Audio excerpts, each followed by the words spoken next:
भोर में वो सपना देख लिए पंचो तो हमारी लोगन के बतावल बा हिंदू धर्म के लोग बतौले बाड़ा हमन के पढ़ौले बाड़न कि भोर में जौन सपना लोग देखेला उ सपना सही होला।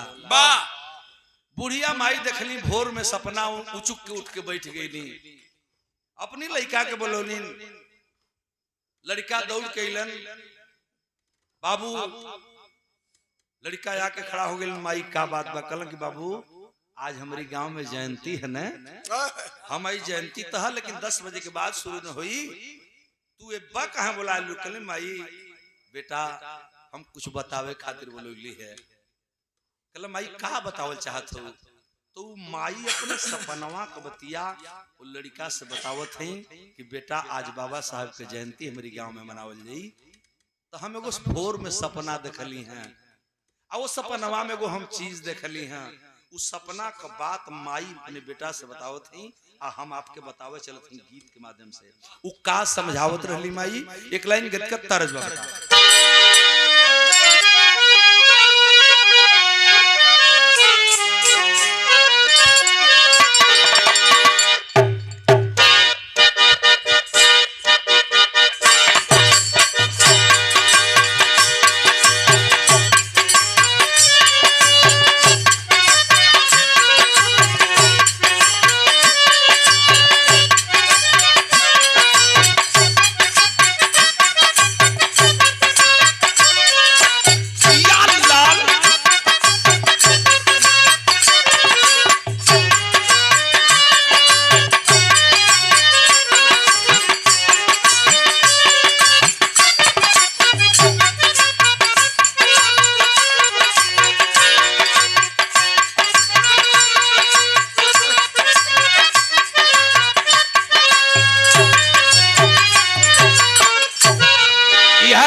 गीत के तर्ज में बिरहा की एक अनोखी तर्ज है। हमारे ही जनपद के रहने वाले राजभर समाज का कुल गौरव हमारे बड़के भैया स्वर्गीय बेचन भैया दुनिया में न हुआ। आप लोग देखले हैं जो भैया बिरहा सुनने वाले हो बेचन भैया बेचन राजभर कुल राजभर किसान सम्मान और हमारे मऊ जनपद के सम्मान आज दुनिया में न हुआ। उनका जब आने रहल तो हमें गीत के सुनने रही लड़का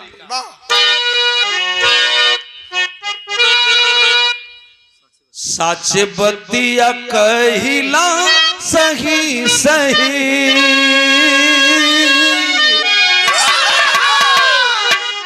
साच बतिया कहिला सही सही चिहू की उठहिया में रही रही साच बतिया कहिला सही सही चिहू की उठहिया में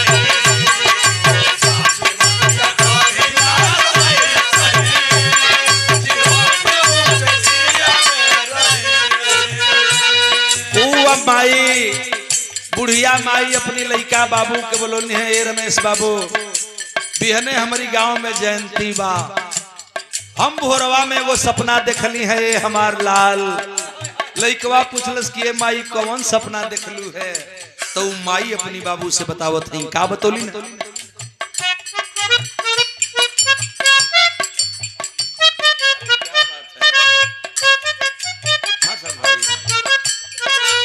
हमारे बड़े भैया माननीय काली चरण जी हमारे बाल कल्याण मास्टर साहब के आप भ्राता हैं।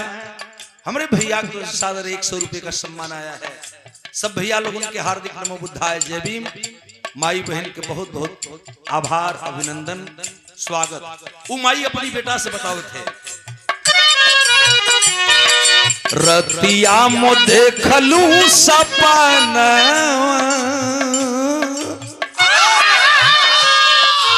ये हमार लाल भोरवा में हमको सपना देखली है बेटा का देखलू हमारी तो माई बताओ थे रतिया मो देखली सपना कि बाबा भीम आइल आंगनवा रतिया मो देखलू सपना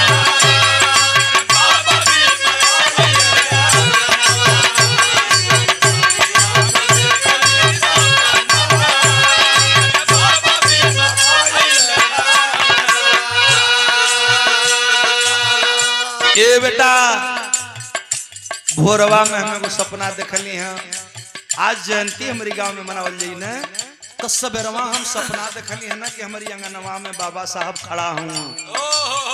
लइका रमेश पूछला कि माई कैसा रहलन है बाबा साहब, तो बुढ़िया माई बतावत है हाथवा में लेहले संविधान,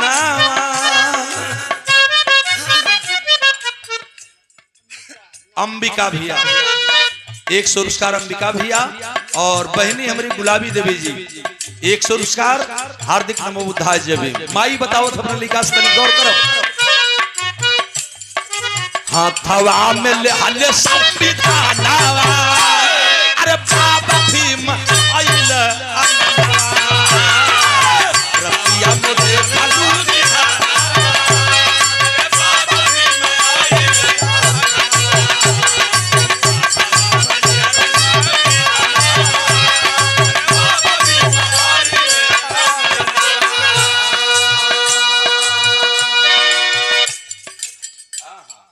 हमार बड़का भैया और हमारी छोटकी कि हमारी अंगना में बाबा साहब खड़ा हुआ, हाथवा में कुछ संविधान हमके जगावत रहना है।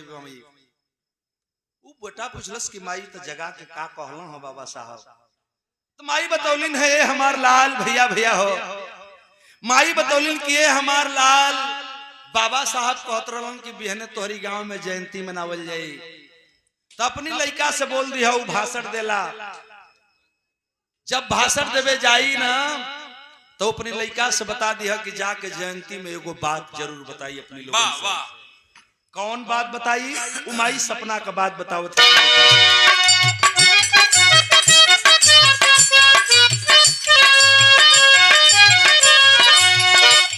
ए बेटा बाबा साहब ये कहलन दिन भर का भाषण एक तरफ और हमारा 2 लाइन एक तरफ, तनी सा दिमाग लगाई। उमाई अपनी बेटा के समझाओ थे कि हम सपना में का देखली का बले सुताल रहब भाई,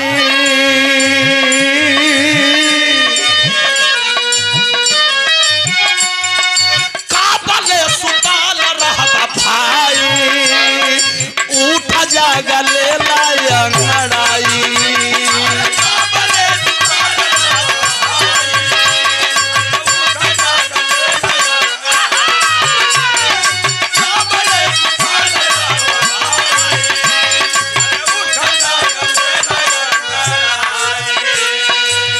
बाबा साहब कहलन है हमार लाल कि बहने जयंती है, हमारी लड़का से बता दी है अपना लड़का से कि हमार समाज के लोग कहिया चेतिहन, हमरा समाज के लोग सगरी दिन देख ले बा, आज उस समाज के लोग कहाँ भटकत है, लोग थोड़ी सा लालच दहलन और अभी अभी हमने देखा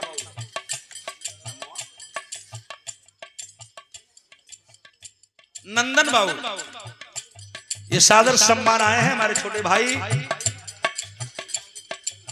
आप बाहु कृषि सादर अभिनंदन। मेरी बात जरा सा गौर करेंगे, बाबा साहब कहलन है कि हे हमरे समाज के लोग अब भी तो जग जाओ, क्या दशा हो रही है देश में, ये समाज कहां जा रहा है, न बेटी सुरक्षित है, न बेटा सुरक्षित है, न आपकी पढ़ाई सुरक्षित है, न नौकरी सुरक्षित है। आप 5 किलो राशन खातिर हमन का लाइन लगोले बनी जा। बाबा साहब बताओ कि का बले सुताल रहबा भाई, उठ जागा ले लाया नराई,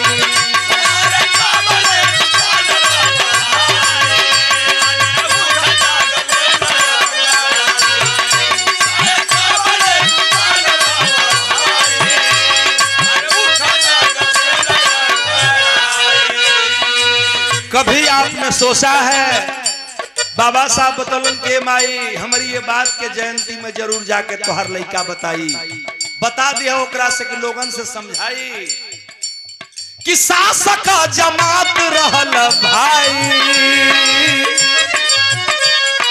शासक जमात रहल भाई, कैसे का गुलाम हो जाए,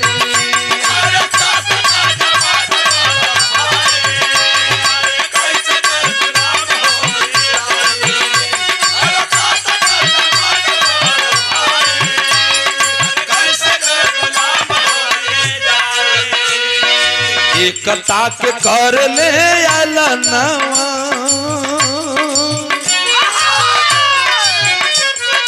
एकता के कर ले अलनवा अरे बाबा भीम अइले अलनवा एकता के कर ले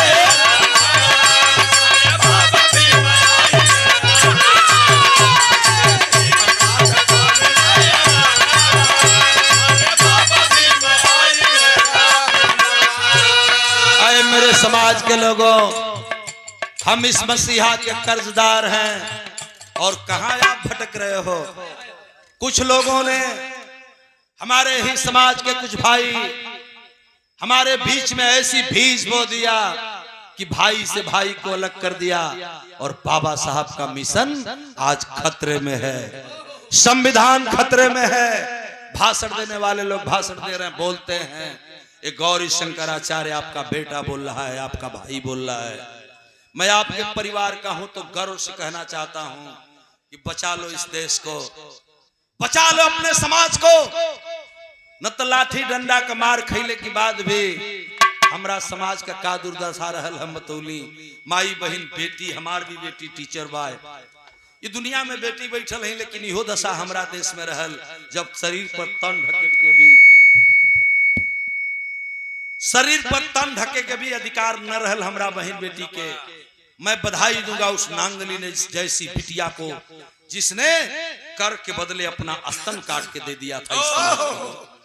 और आज हमन का तिलकहरू जब आवत बा घरे मास्टर साहब, तो तिलकहरू के अगर बिलसरी का पानी बोतल नहीं खे मिलत तो नाराज होके जाता।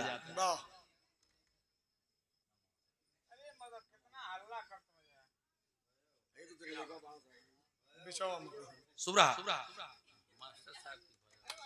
मास्टर साहब जी की भयो हैं, देखा ये भी वही उसी परिवार की। मान्य आप हेमलता जी, ये सादर सम्मान आए हैं आपके चरणों में। गौरी शंकराचार्य का हार्दिक नमो बुद्धाय जय भीम। मेरी बात कितनी ऊंची है, अब भी सोच लो, नहीं तो कुछ बचने वाला नहीं है। देश बड़ा खतरे में है। बाबा साहब अपने अंतिम भाषण में 18 मार्च 1956 को जब भाषण आखिरी भाषण दे रहे थे, रो पड़े बाबा साहब। और रो करके बाबा साहब ने एक बात कहा था कि मुझे अगर किसी ने धोखा दिया है तो मेरे समाज के पढ़े लिखे लोगों ने, हमारे समाज के कुछ पढ़े लिखे लोगों ने धोखा दिया है। और आज दशा वही जा रही है जिसको हम समझ नहीं पा रहे हैं। बड़े चेतने की जरूरत है। इसलिए बाबा साहब कहे कि तमाम लोग आए, तमाम पाठ पढ़ुलन। एगो बात और बतौले रहलन बाबा साहब, गीत का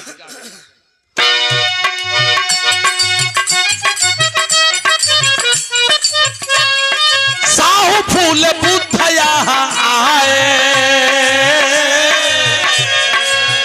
ए माई, हमरा पहले भी तमाम महापुरुष से धरती पर बाहर, लेकिन केहू का बात केहू ना मानल, तो हमार तो कम से कम हमार बात को मान लो। बाबा साहब माई से समझावत हो कि बेटा के बता दिया काम। साहु फूल बुद्ध यहाँ आए, सब लोग तो है समझाए।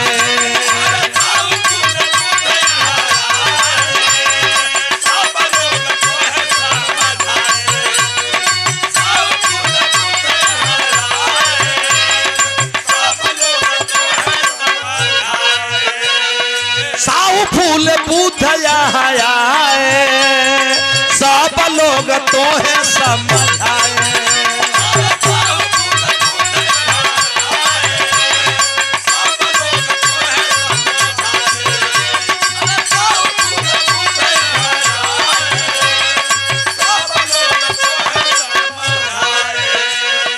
तब बहु न चेतला बिरनवा,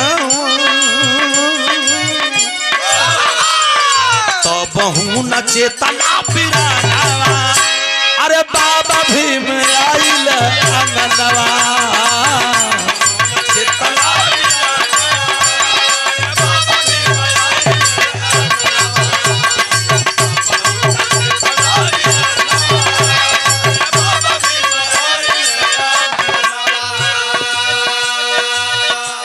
बाबा साहब कह रहे हैं मेरे समाज के लोगों, कुछ मत करो, जो मैंने कहा है उतना ही तो कर लो। बाबा साहब ने कहा था कि शिक्षा वो शेरनी का दूध है, इस कलम में वो ताकत है जिस कलम के बदौलत तुम देश का इतिहास बदल सकते हो। इस कलम में वो ताकत है, शिक्षित बनोगे, संगठित हो जाओगे तो फिर संघर्ष की जरूरत नहीं पड़ेगी, लेकिन संघर्ष भी करना पड़ेगा। वो बाबा साहब बतौले रहलन है 200 रुपए का सम्मान हमारे परम पूजनीय बड़े भैया आदरणीय सम्मानित माननीय रामचंद्र भैया जी की तरफ से हार्दिक नमो बुद्धाय जय भीम। सकल भैया लोग उनका आभार अभिनंदन। गीत हमारा आखिरी तरफ जात में बाबा साहब समझावत हो कि कहिया सोचबा शिक्षा यो सुरक्षा वाली बतिया,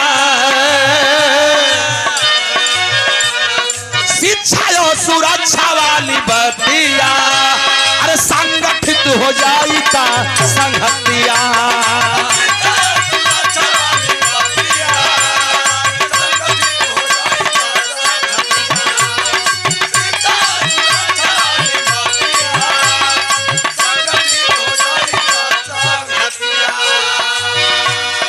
हथवा में ले हले कलम,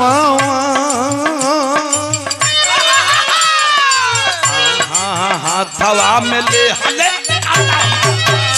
अरे बाबा भीम ले हले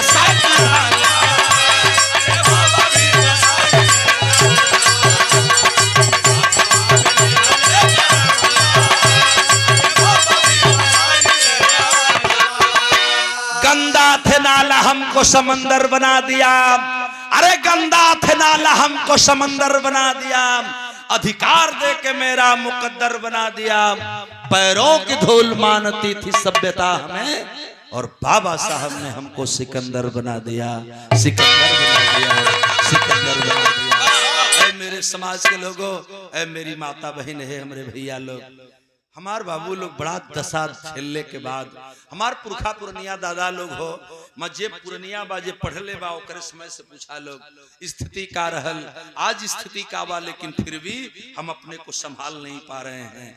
जहिया तन ढके के कपड़ा ना रहल, गौरी शंकराचार्य को चमार के लेकर भर रात माइक पर बोलत बा। भारत का कोई ऐसा प्रदेश नहीं है जहां भोजपुरी बोली जाती है, वहां मैं बिरहा न गाया हूं।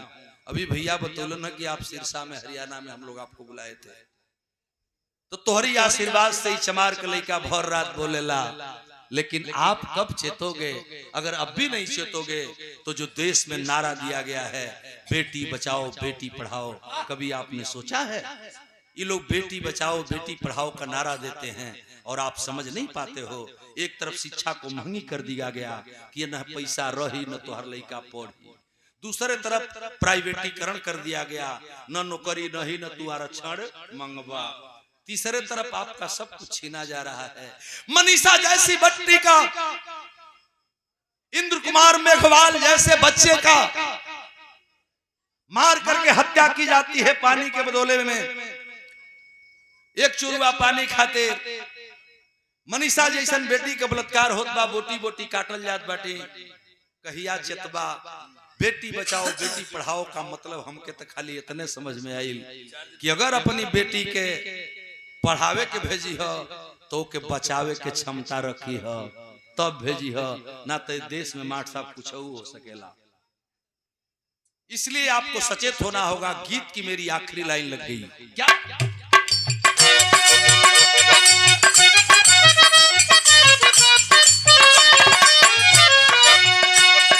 गुरुदीन मोहम्मद रटत गईले, बाबा साहब को तो ना देखैले।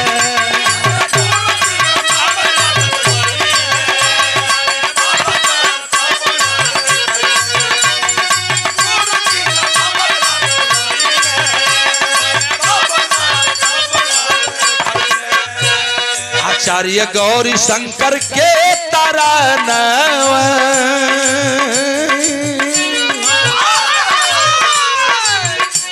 आचार्य गौरी शंकर के तरनवा, अरे बाबा भीम आइल अंगनवा, कन्या में देखनी सपन बाबा